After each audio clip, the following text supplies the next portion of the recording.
Kerry Phipps back again with Connecting with Confidence podcast, and we are conversing with Julie Woods, that blind woman from New Zealand.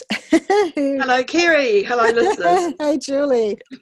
So you've been sharing your keys to adapting to extraordinary change, and that was first published in your book, How to Make a Silver Lining, which is just beautiful. And I really appreciate how you've been sharing your story with us through these episodes. And today is key number 8, which is...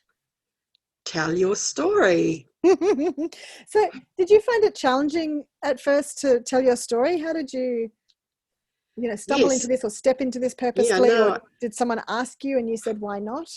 Somebody asked me, Kerry. I had been blind for 2 years, and one of the fundraisers at Blind Foundation asked me if I would come and speak to a group of donors. And I thought, me? What am I going to talk about? I've got nothing to. I'm less than more than. I've gone blind and I haven't done anything. And then I got home. I said, why not? Yeah. And I thought, when I got home, well, what is it that I have done? I've gone blind. What have I done in that time? And I thought, well, I've looked after the kids as a young blind mother. Yeah. I've learnt how to do cooking without looking. Yep. And I've learnt how to use my white cane.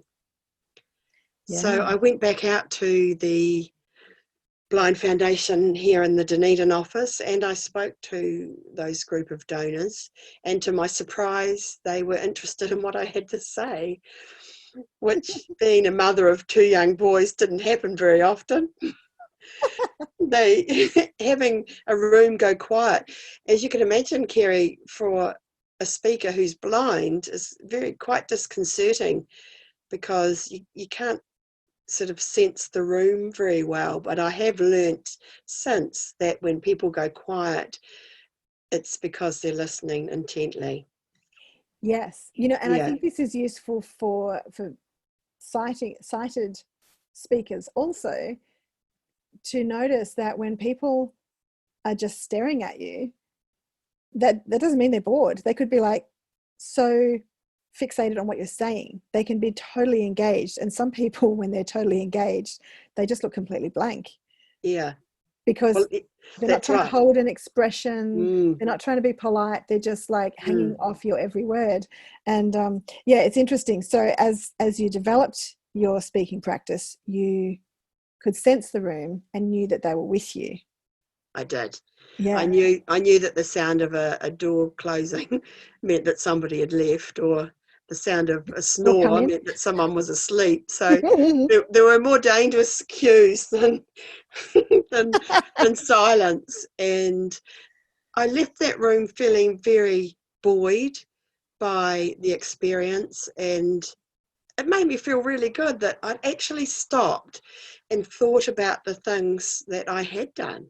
Yeah. Because up until that moment, I was just moving on and trying to learn new things and doing the best I can, but not stopping and thinking about what it was I had done in my first 2 years as a blind person. Yeah. So I felt very confident once I left the room about what I'd done and about the story that I was able to tell those people. Yeah. And the opportunities just kept coming. Do you want to come and speak to a group of donors in Timaru, which is a town north of Dunedin? And it was when that day I was standing at the door after I'd spoken, and people came filing past, as they do. And this man took my hand and he said, "Hello, Julie, my name's John." He said, "And I'm going blind. And before today, I was scared. But after listening to your story, I'm no longer frightened." Yeah. And I thought, wow, if that's something that I can do to one person, then maybe I can do it for other people as well.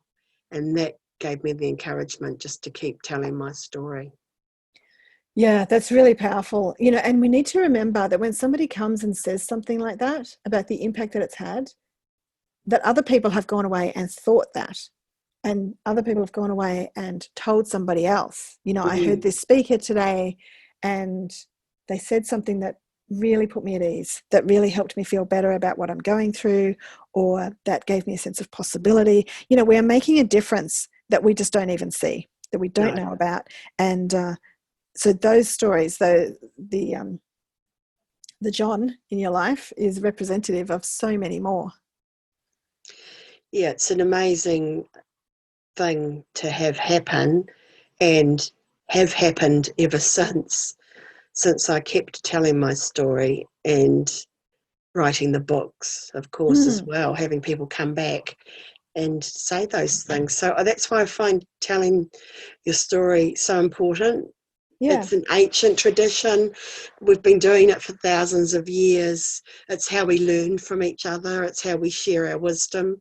Yeah. And it might just be that you speak to the part of someone's heart who is listening and is going through something similar. It might not be blindness, it might be disability, it might be illness, it might be job redundancy, but someone who is feeling, in a similar way that you've been feeling, and they can connect with you when you're Yeah. telling your story. I think that's a really great thing to be able to do, and it's a privilege to be able to share that. Yeah, absolutely. And Julie, can you tell us about when you've been inspired by somebody else's story? Who are the people whose stories have inspired you or Well, encouraged you? I guess lots of blind people. Yeah. I've had the privilege of being able to mix with them and just learn from them, telling their stories of reading with their fingers, or walking half marathons, or mowing their lawn with one shoe on and one shoe off, so they could tell where they'd mow and say Oh, that. I see. Yeah. Yeah, You mentioned that a little while ago, and I was like, oh, I just didn't get it. But now I get it today because you yeah, feel, yep. yeah. So what, is the one shoe on for safety for that foot? One, you probably could have two shoes. I probably couldn't be bothered taking the other one off.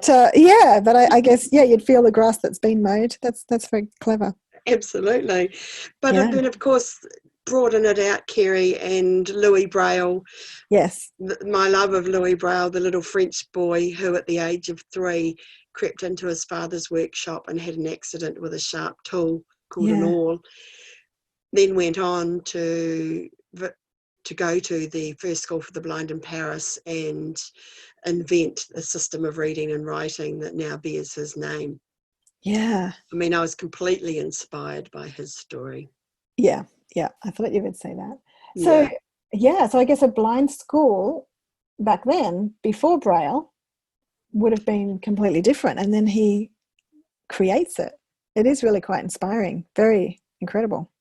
Well, he at the age of 10 in 1819 hopped onto a horse and cart with his father, Simon René Braille, who spent the next 4 hours taking Louis to the first school for the blind in Paris. So imagine being the father of a 10-year-old blind boy and dropping him off at a school in Yeah. Paris, which was 4 hours away by horse and cart, and then Gosh. turning around and going home. It's a huge act of faith, Yeah.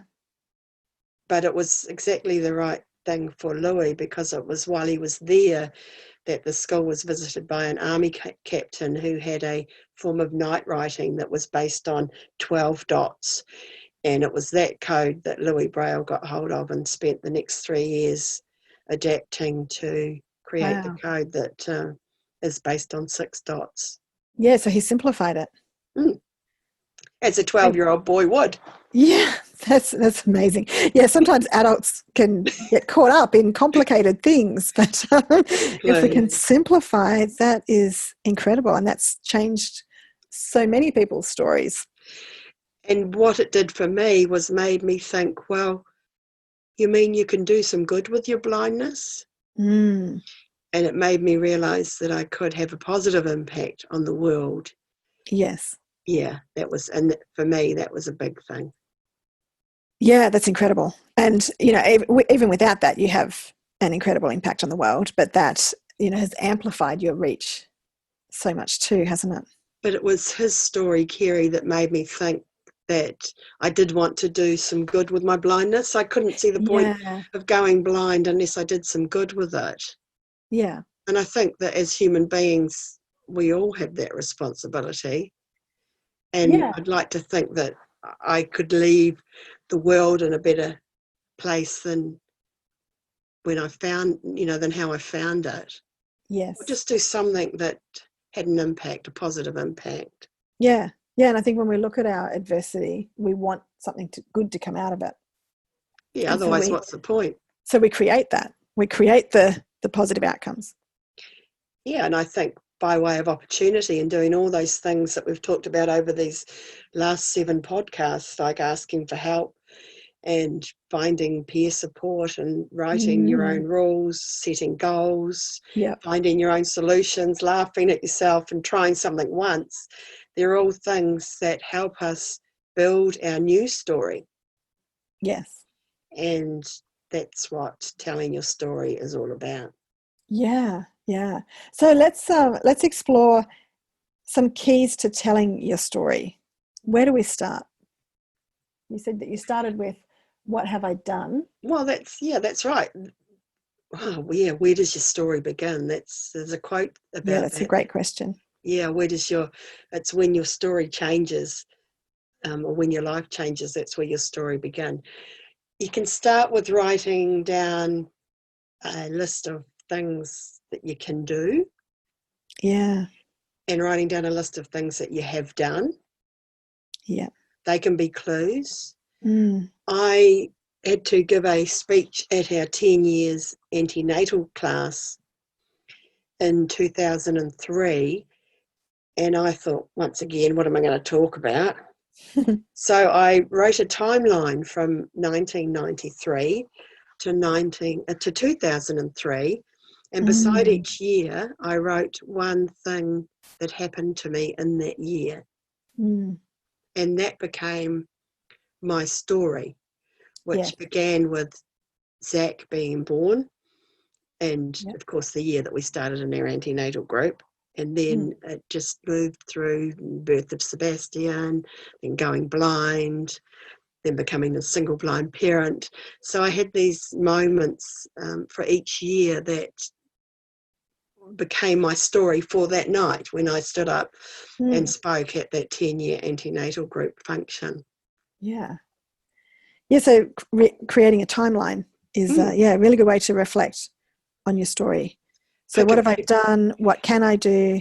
And what have I been learning about myself? That's a question that's come up so much through coaching. And I know that you also really reflect on, what am I learning here, or what have I learned? Mm. Yeah. Mm. And sometimes people might think, Kerry, that they don't have a story. I mean, I certainly felt like that at the beginning.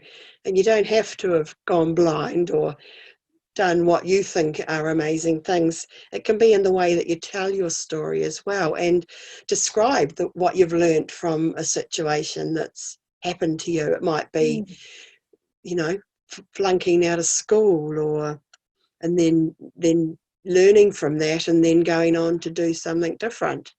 That could be your story. Yeah. And I think maybe it was last episode we were talking about, the assumptions that we make. And I think we can assume things about our audience.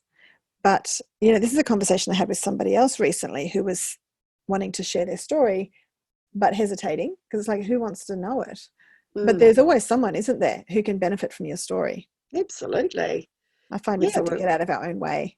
yeah, that's right. We're as I say, it's our ancient wisdom. It's what our ancestors did. They sat round and told stories. They write them down. They spoke them, and I think that we all have the power to do that, whatever the story is.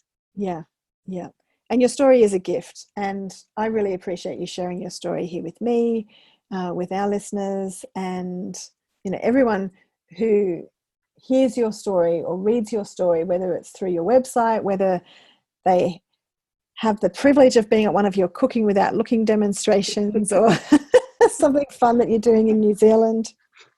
Hopefully we'll have you over in Australia speaking at some point when travelling's happening again. Yeah. There are so many far-reaching places that already have heard your story that you don't even know about, Julie. And I think that's a really profound thing to realise. Like John, who told you about the impact, there are so many people who haven't thought to tell you or haven't thought that it would matter to you. I think sometimes you don't tell somebody because you think everybody else would have, or who are you to encourage that person? Yeah, But, that's right. And wouldn't it be wonderful, Kerry, if everyone who listened to this podcast then went out and told their story? yes. And imagine then if all those people that they spoke to then went out and told their story, and the ripple effect would just be amazing. Yes. Because there's always someone who will relate, who will appreciate it. So, yeah, let's take that time, especially at the moment. It might be a good time to start writing your story, to, maybe dot point your story or mind map it. But just, I think that timeline is really helpful. And I do that at the end of every year to recap on the year. What's the story of 2018? What's the story of 2019? And I realized that a theme from last year that will probably become more of a theme this year, and something that I've said to you, Julie, and I want to say it again, and that is, you make a bigger difference than you know. And when we reflect on things like that and we realize that that's a key theme or a part of the story, then it inspires us to share the story more. And That's so, right. So I hope that you are further inspired to continue telling your story and helping people identify and share their story also, because we make a bigger difference than we know. That's right. And I think while people are in these times of COVID-19, that journaling is a good way to start recording your story. Yes. And just writing and not thinking about the outcome, just writing each day. Yes. And putting your thoughts down, whatever they are. And at the end of it, you have access to some material that could be used to tell your own story. Yeah, absolutely. Thank you so much, Julie, for sharing your story, for sharing all of these keys to adapting to extraordinary change. I feel like it's been so timely, so useful and inspiring, of course. And so I want to say again, thank you for connecting with me and with everyone in your world. Thank you, Kerry. And it's been a gift to be able to share this time with you and to reconnect and just have these great conversations. So thank you for your time and your love. You are so welcome. Very easy to love you, Julie. You're adorable. And one day I will get to meet you face to face and give you a big, big hug. I can't believe that we haven't met. It's not even going to be a thing, because it'll be like we've always felt like we've always met anyway. It's that's a funny right. thing, isn't it?